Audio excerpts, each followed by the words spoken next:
Hello. It's been a long time coming to see you. I'm kind of excited to be here. I'd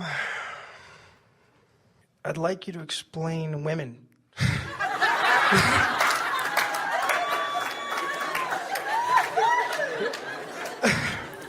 What I mean by that is, That's the hardest question we've ever had. quick story. I'll explain why I asked that. I moved out here about 4 years ago and left a very unhealthy relationship and started to live my life for me and experience all the wonderful things that I wanted to do: hiking, photography, horseback riding, just all the wonders that I really wanted to experience. And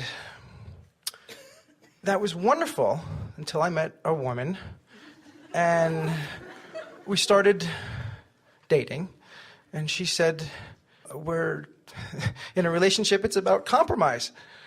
And at that moment in time, something in my instinct said, no, this is not good. And instead of trusting that, for the past 3 years, I've compromised. And somehow, the cliche of I've lost myself in the relationship has come forth. And let's just say just recently I have ended that relationship for a variety of reasons. It just hasn't felt right. My question is, how do you walk that line and balance between doing what's right for you and making sure joy is your number one priority, and compromise or being in a relationship considerate of others? Well, we think you're really going to like this answer. We worked on it last night before you got here. When you have come to the clarity of understanding that if you're not selfish enough to feel good, that you don't have anything to give anyone else anyway. When you've reached that place where you really, really, really care about the way you feel, and you try to come together in a relationship with somebody who does not understand that, you're going to have a hard time with them, because they're still in the place of thinking that you need to be the way they need you to be before they can feel good. And there's a part of you that wants so much for them to feel good that you will stand on your head in some different ways in order to help them feel good. But then all you do is say to them, you don't have to adjust your vibration, I'll just adjust my behavior. In the beginning, adjusting your behavior doesn't seem like too big of a price to pay, but it sort of gets out of hand fast, right, doesn't it? So now we'll say that in another way. Imagine the delicious co-creation of you knowing that you're the creator of your own reality, and your partner knowing that she is the creator of her own reality, and neither one of you holding the other one responsible for the way you feel. Both of you doing your best to feel good and looking for reasons to feel good about yourself, about each other, about the world in general. Can you imagine how wonderful it would be to come together with somebody who knows that? And yet most relationships are a little different. Most relationships say, oh, as you held me as your object of attention and appreciated me before you got to know me, before you found out what I'm really like, as you appreciated me because I showed you only my very best parts, especially in the beginning, as you appreciated me, you stayed connected to source energy.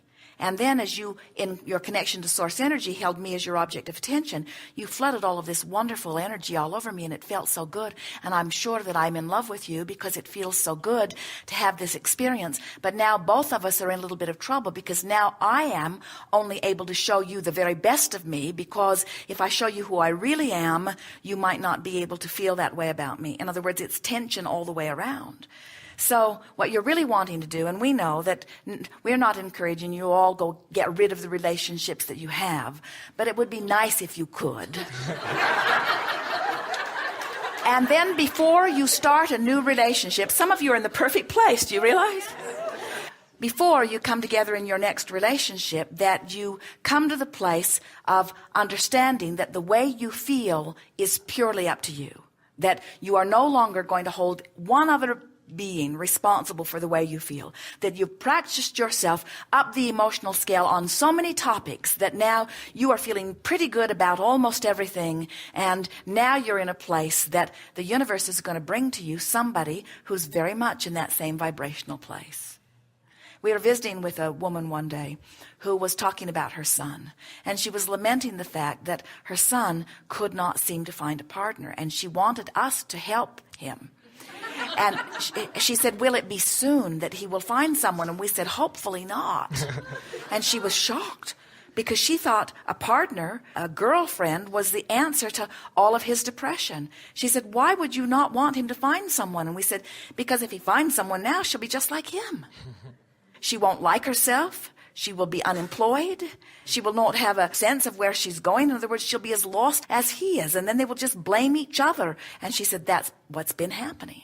And so what we're saying to you is you're in a very good place. You say you've been in the process of coming back. And it sounds strange, we know, to people who are in wonderful relationships. And many people say and really mean that relationships are all about compromise.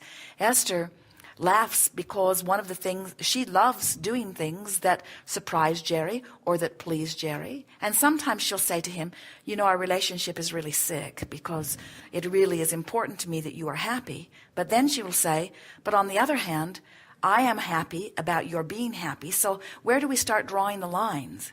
In other words, how do we decide who should do what? If we've got a recipe where we're both mostly happy, then we've got something that's going pretty well. And if we've got a recipe where one seems to be happy and one is miserable, then not a very good recipe. But the important thing is not to ask the other one to do something different in order to bring it into alignment. If you take the power into your own hands of making yourself feel better no matter where you are, anything can get to the place that you want it to be. There really is not anyone on the planet with whom you could not have a wonderful relationship. And we know that sounds odd because you have personal preferences that you have been honing. And certainly we want all of your personal preferences to be satisfied. But just as we were saying to our friend earlier about you come into these bodies with an essence of something that you want, if you will start focusing upon the essence of what you want in a relationship, which means not only how you want her to look or how you want her to sound, but even more importantly, how you want to feel when you are with her. How do I want to feel? I want to feel loved. I want to feel appreciated. I want to feel appreciation. I want to feel confident. I want to feel capable. I've done that. I've created that. That's on its way. I just want to make sure that when it happens, I don't lose myself again. Well, in the meantime, practice it on lots of other things. In other words, practice bringing yourself to the place of feeling good first. And we think that all of you have heard enough today about the importance of the way you feel. In other words, first of all, don't feel bad about negative emotion. Men commonly feel bad about negative emotion. I'm not supposed to be sensitive, they will say. I'm not supposed to even show or have emotion. And we say, oh, so you are the gender that was born without a guidance system? Women would like to tell you that. Yes, just follow what I say. And you'll be fine. But you were born with a guidance system, and you do have strong feelings about things, and it is important for you to reach for the thoughts that feel best. It feels to us as if you are clear about what you want, but it does not feel to us that you are yet a vibrational match to what you want. It's all sort of new. And so you are still doing a little bit what most people do after leaving a relationship. You are sure about what you don't want in the next one, then you are offering vibrations about what you do want. That's how you got this last one. And so just begin saying general things like, I learn as I go. Say general things such as, things always work out for me. Say general things such as, the selection process is going to be fun. Say general things such as, I'm in the process of bringing myself into vibrational alignment with me, while my partner is in the process of bringing herself into vibrational alignment with her. And I expect that when the universe lines up a rendezvous for us, and I know it will, that we will recognize each other. That feels good. Now here is the most important thing that we could ever say to you or to anyone about a relationship. Don't look for the person who's going to be perfect for you as you evolve. Look for the person who is perfect for you now and evolve together.